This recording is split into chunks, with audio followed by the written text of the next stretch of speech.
the simplest shape that a fluid body can take in the absence of any forces external to its own is a sphere. Beautiful in its own way. And we're looking at a sphere of water which is held together by its own surface tension.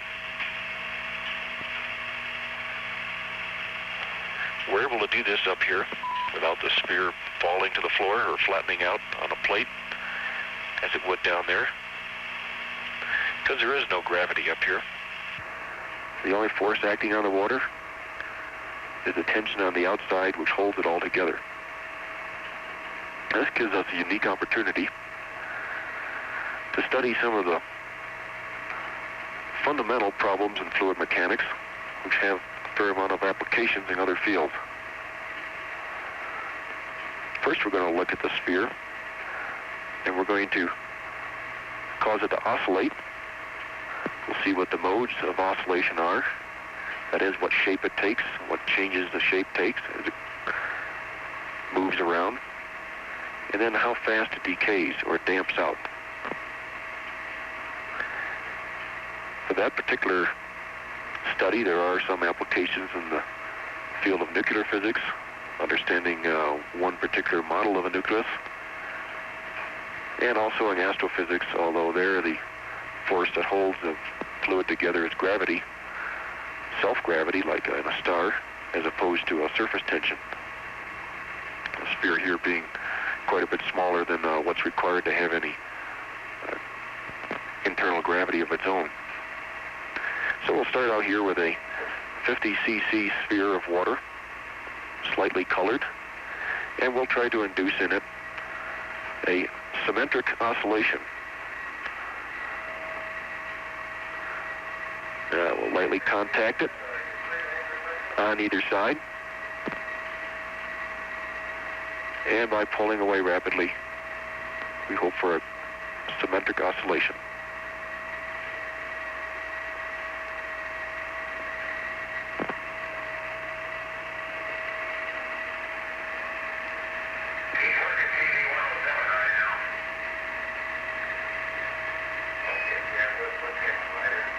Okay, we did have a symmetric oscillation for a little while, but then the asymmetries that were induced caught up with us eventually.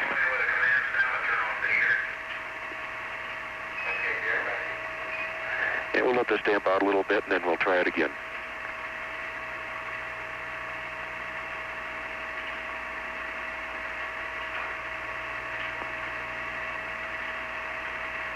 Okay, let's give her another go.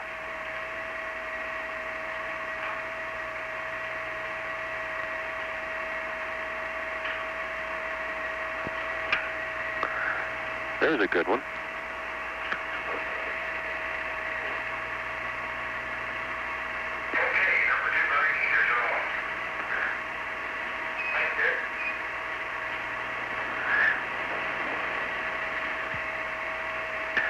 I'll try that just once more in a direction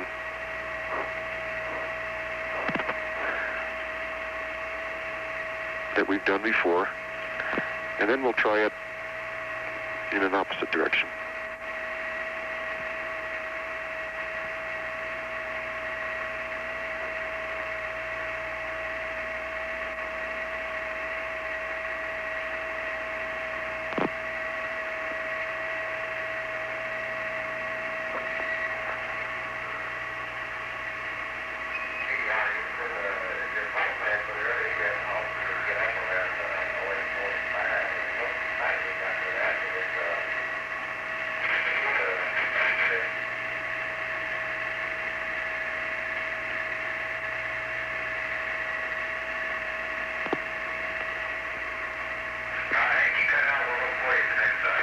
Okay, now let's try this again.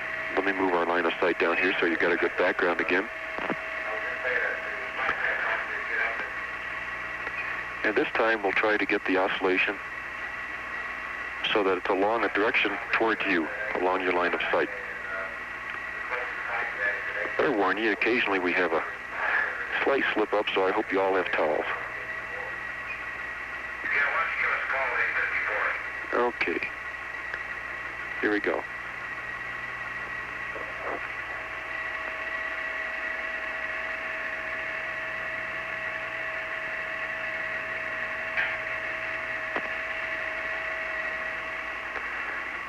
Rather than watch that one, let's try that one again. That particular start was not too good.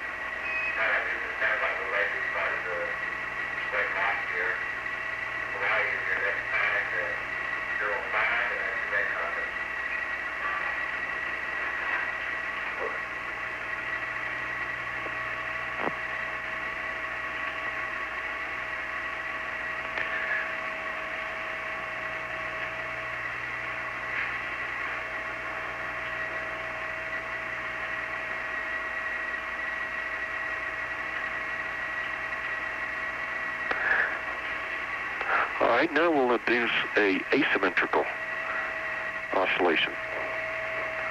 By that we mean we won't have both sides trying to do the same thing at the same time, but rather just the opposite.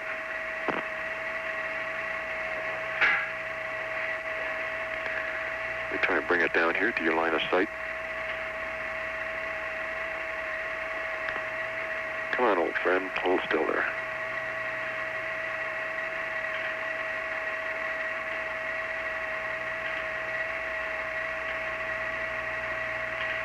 Okay.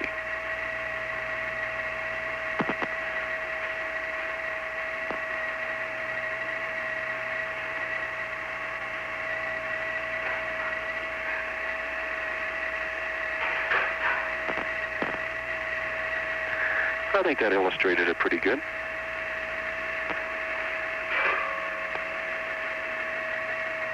I personally find the modes of oscillation here rather interesting, and I look forward to getting back and trying to figure out just how you would go ahead and calculate these.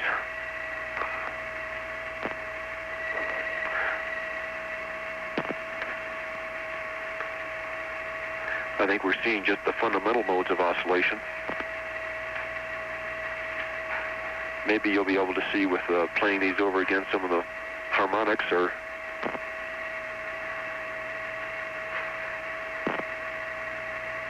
second and third modes. We'll try the asymmetric once again.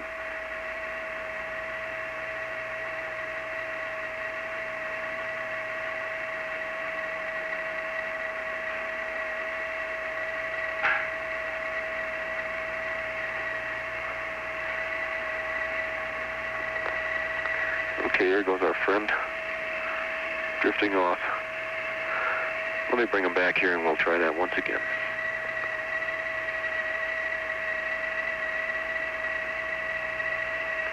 Come on home there.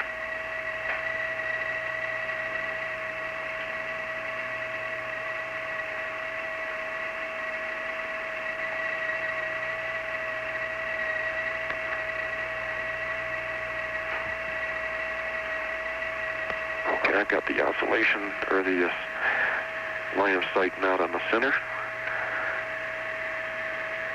Let me get that fixed and we'll have another go.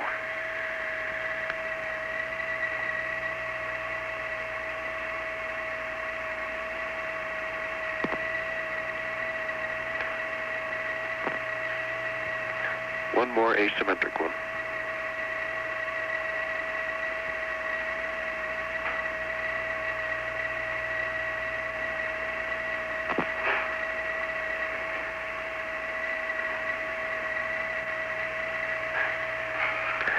Now that was also irregular.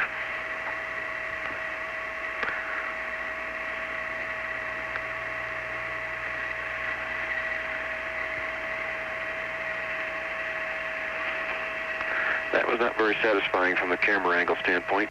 Let me see if I can't give you a good one.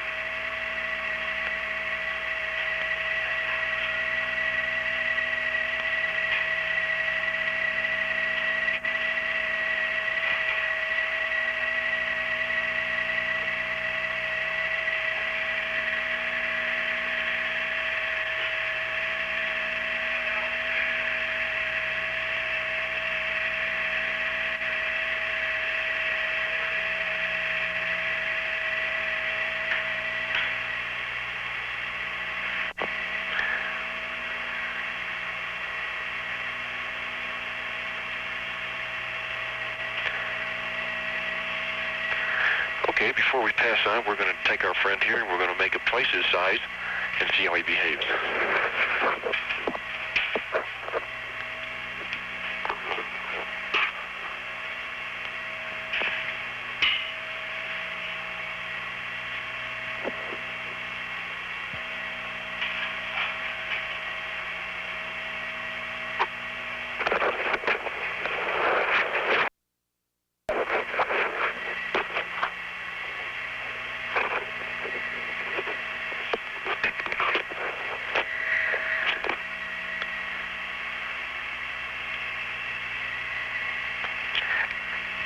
We're looking here at Big Brother.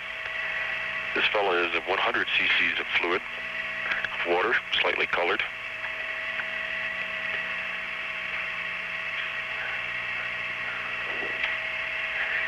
And we're going to try to induce in it the same oscillations which we've seen before. Now what we expect is that the shape or the modes of oscillation will remain the same, but the frequency should be a little bit lower. It'll take longer to go through the same changes in shape, just because it's more massive compared to the surface, which is what really brings it back in.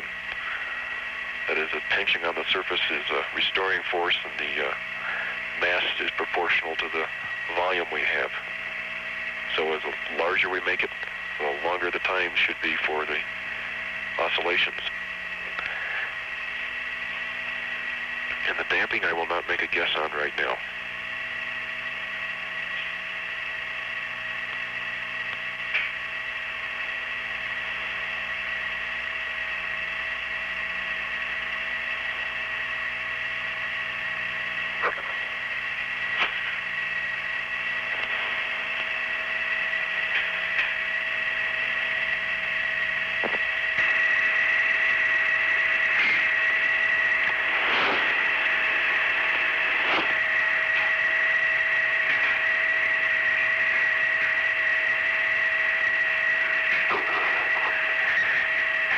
It usually ends up in this type of oscillation, but unfortunately, for you viewing it, you cannot always see it very clearly.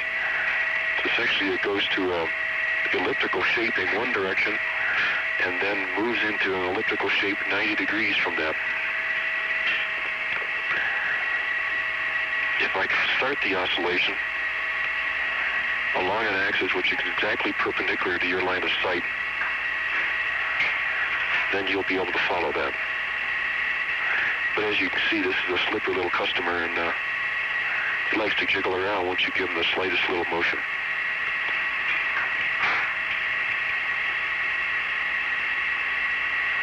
Come on, old friend. Steady, big fella.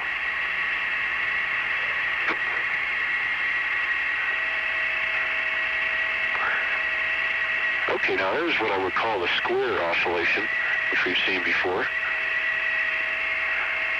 It tends to oscillate so that at an extreme of oscillation it looks like a square with rounded corners. Okay, that's damped out pretty well. Let's try one along your line of sight. And if this fellow lets go, you're really going to get wet.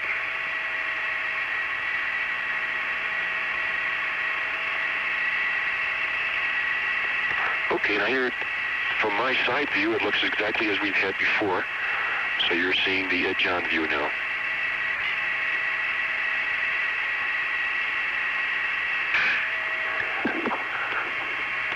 Let's try an asymmetrical one. Let the fellow damp down a little here.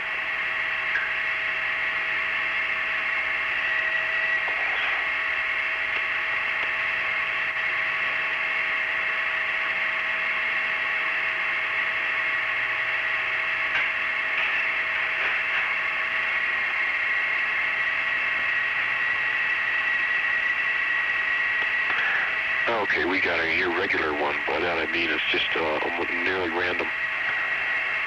The problem with starting this, of course, is that you've got to guess the frequency before you start, so that one hand moves away at exactly a half a cycle before the other.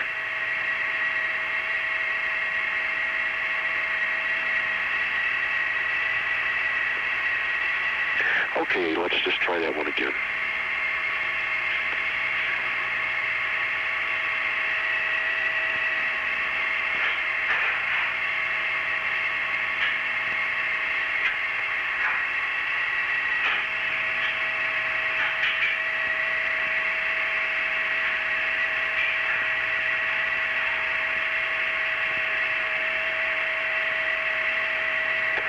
again, you'll note that when you get out to the very edge that the effect of the strain, when the surface tension of the water encounters it, is to retain the bubble. And of course this does alter the effect we're trying to observe a little bit, but I think in a very small way, and it's the only way to make this demonstration feasible. One more, I'll give her a go.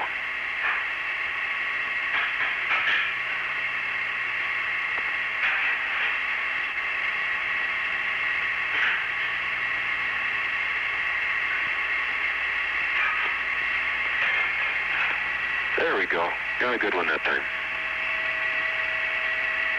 Now that's a triangle. So there's something rather basic about that, in a sense, in terms of the basic geometry. We started out with the regular symmetric oscillation. We found the extreme of the oscillation tended to take on the form of a square with rounded corners, and the irregular one was one of a triangle with rounded corners.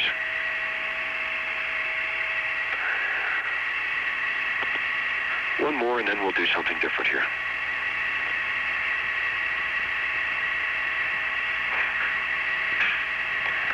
Come on there, big fella, get down here.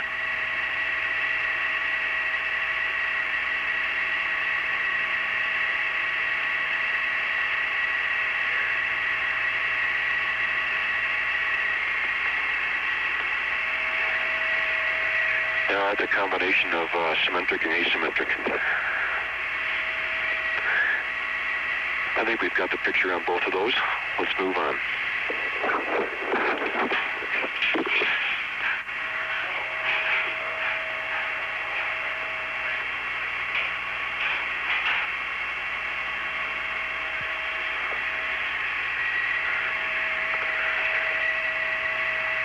Okay, now we're looking at a sphere within a sphere.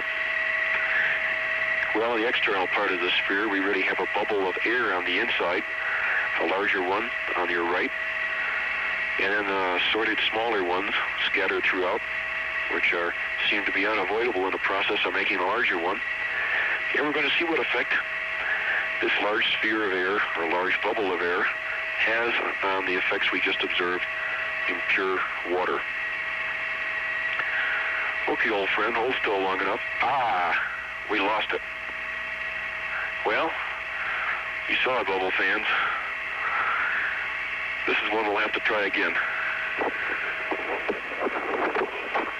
Cut it off, Bill! Once again, a bubble within a bubble. The outside contour is perfectly spherical. The inside one is a sphere up to the point at which it intersects the surface itself. To you in the front end, it looks like a perfect sphere that is a bubble on the inside. But it is only to the point where it intersects the front surface.